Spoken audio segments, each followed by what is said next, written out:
Hello and welcome to this video series entitled How to Fly a Plane. Now, despite the title, this series is going to look at a little bit more than simply how to fly a plane. It will look at what makes a plane fly, how you steer the thing, how you land it, all kinds of stuff like that. So hopefully this video series will be of interest to you for whatever your reasons in being interested in how a plane flies and learning how to fly one. Maybe you've got a PC flight simulator at home you want to get a bit more out of. Perhaps you're considering flying lessons for real, or maybe you're just curious about the plane you fly on when you go on holiday. Whatever your reasons, hopefully you're going to find something interesting in this series. But before we actually learn how to fly a plane, which we're going to cover in a later video, what we're going to look at first is what makes our plane actually fly. Because if we can understand that, then we'll have a better understanding of how to fly the thing. So here we go with part one. Ready?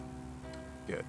Okay, so we're looking at this little aeroplane here. This is a Piper PA-38 Tomahawk. It's a little training plane, but it wouldn't really matter if we were looking at a jumbo jet or a Spitfire or whatever. All aeroplanes are basically the same. They've got a set of wings, they've got an engine, they've got a tailplane, all kinds of stuff like that. All planes have the same problem. The problem is that they have some weight, and you need to overcome that weight. Now, in the case of this Piper PA-38 Tomahawk, it weighs 1,128 pounds. Plus, of course, the weight of the people inside, the weight of the fuel, and so on and so forth, which we have to overcome if we're going to get this thing in the air by generating lift. If we can generate more than 1,128 pounds of lift to overcome the 1,128 pounds of weight, then this thing will lift off the ground. And that's how a plane flies, and we'll be looking at exactly how it does that in a moment or two. But before we do that, what we have to do is consider the other problems. Now, one of the other problems is drag. Now, you'll know what drag is if you've ever put your hand out of the window of a car as it's sped along the road. You'll feel the air pressure pushing your hand back. That's drag. And anything that you try and move through the air is going to experience drag. You have to overcome that drag to get the thing moving, and then you have to apply more power to start accelerating. And so airplanes have an engine. In the case of this Piper PA-38 Tomahawk, it has a propeller on the front which spins round, that pushes the air backwards, it kind of pulls the thing through the air. And the more the propeller spins round, the faster it goes, the more thrust it's going to provide, so the more drag it's going to be overcoming, and the faster it goes. The faster it goes, the more lift the aeroplane is going to generate with its wings, and it will lift off the ground as it overcomes the weight. So let's have a look at how that wing actually does that. What's going on with a wing to generate lift? So here we go, we're looking at the end of the wing of this Piper PA-38 Tomahawk, and I've drawn a little yellow line around the wing shape there so you can see this a little bit better. Now, if you look at this wing shape very, very carefully, you'll notice that it's not the same shape on the bottom of the wing as it is on the top of the wing, and there's a very important reason for that. Now, if you imagine this thing rushing through the air, some of the air is going to go over the wing, and some of the air is going to go under the wing. Now, here we can see this on this little animated diagram. There's some air going over the wing, there's some air going under the wing, and if you look carefully, you'll see that the air that's going over the wing is actually having to travel a bit further than the air that's going under the wing, and that's because the wing is more curved on the top. Now, when that happens, what the air going over the wing has to do is it has to speed up a little bit to keep up with the wind that's going underneath the wing. This is a bit like if you ran round an athletics track. If you ran round the inside lane of an athletics track, you wouldn't have to run as fast as someone running around the outside lane of an athletics track. Same thing with the wind going under and over a wing. It has to go a little bit faster when it goes over the wing.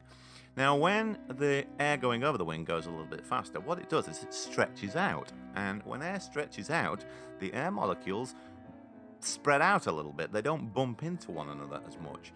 Now, if the air molecules aren't bumping into one another as much, what that means is that the air pressure is reduced. So, a wing design is designed to make the air going above the wing be reduced in pressure. Now, if we look at this animation again, you'll see wind going over the wing going under the wing above the wing is reduced in pressure, and I'm sure you can probably work out that if there is more pressure underneath the wing from the air than there is above the wing, then what's going to happen is that air underneath the wing is going to push the wing upwards, and that's how your wing works. The faster you go, the more pronounced the effect is. If you eventually go fast enough, which in the case of this PA-38 Tomahawk is about 60 miles an hour, you're going to generate enough lift to overcome that 1,128 pounds of weight. But as great as this sounds, there is a bit of a problem. Now, if you imagine the air going over the wing, it starts out at the same speed as the air going under the wing, but when it's forced over the top, it speeds up a little bit. So I'm sure you can probably work out that as the air speeds up as it goes over the top of the wing, it's going to be going a little bit faster when it gets towards the back of the wing. Now, this means that there's actually slightly less pressure at the back of the wing than there is at the front of the wing, which would mean that instead of pushing the wing straight up, what would happen is the wing would push up more at the back, and that's a problem. It would mean that the nose of the plane would tip down as it generates lift. So we have a tailplane, and we're looking at the tailplane here. And again, I've drawn around this thing. Now, I'm sure you're ahead of me here. If you look at the profile of this wing, you can see that it's basically an upside down wing. So the tailplane on an aeroplane is an upside down wing. Now, of course, if it's upside down, it's going to work in the opposite way to the main wing. In other words, it's going to have reduced pressure below it, so it's going to force downwards. And the reason it does that is to counteract the fact that when the main wing is generating lift and it has more lift at the back of it, making it want to tip forward a little bit, tip the nose down, this counteracts it. So you have to put a tailplane on to do that. So now you know why an aeroplane has a tailplane on it. So when we look at this little shot of the plane flying through the air, think about what's actually happening. The wing is generating some lift, but it would have a tendency to tip forward unless the tailplane was in place. Great, now you know how a plane flies. See you in part 2 for a little bit more on this. Goodbye.